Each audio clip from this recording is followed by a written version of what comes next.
If you've been diagnosed with spondylolisthesis, where there is slippage of vertebra over other, and you're tired of generic back pain routines that don't help, this video is for you.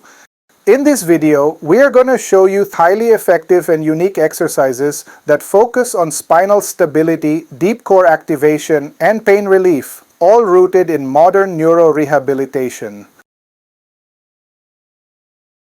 Spondylolisthesis has 4 grades. Grade 1 means 25% displacement, Grade 2 with 50% displacement, Grade 3 signifies up to 75% displacement, and Grade 4 is more than 75% displacement. Now, to be very honest here, in Grade 2, 3, and 4, the case is already worsened, and cauda equina syndrome might develop anytime. So the case needs surgical interventions, and so the exercises alone won't work in these cases. But in Grade 1, we can get good results and can stop progression and worsening of the case. So the first exercise is called the wall-assisted pelvic reset. In this, stand against a wall with feet 1.5 feet forward and knees slightly bent and keep a towel roll behind the lower back. Now, maintain slight chin tuck. Try to rotate the pelvis posteriorly to press the towel against the wall. Once you maintain this, now at this point, just breathe diaphragmatically and focus more on long exhalation. Exhalation helps diaphragm to rest back, and this relaxes the joints of lumbar spine. For patients with acute phase, this exercise still here will be great. Later, you can progress by adding marching in this position, holding the pelvic tilt against the wall and breathing along with slight marching movements.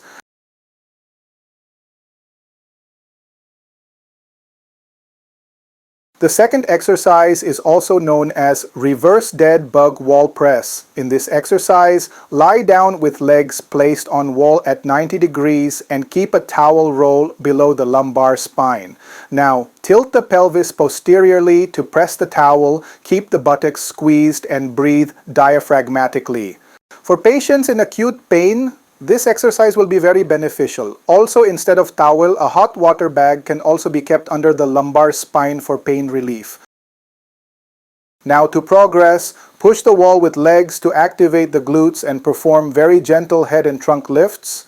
Remember to maintain the posterior pelvic tilt while you perform this.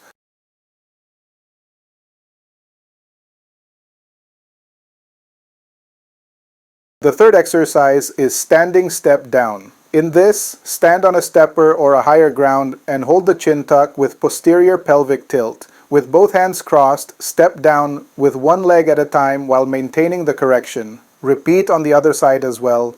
This exercise is based on lower cross syndrome, and many patients with spondylolisthesis develop this syndrome, so this exercise will help in correction and strengthening. The same exercise can be done while stepping up also. Care should be taken with the acute stage patients. If the pain is unbearable, this exercise can be kept on hold till the pain subsides. The next exercise is aimed to stop the anterior shear forces on lumbar spine. This is called the Iliopso release exercise.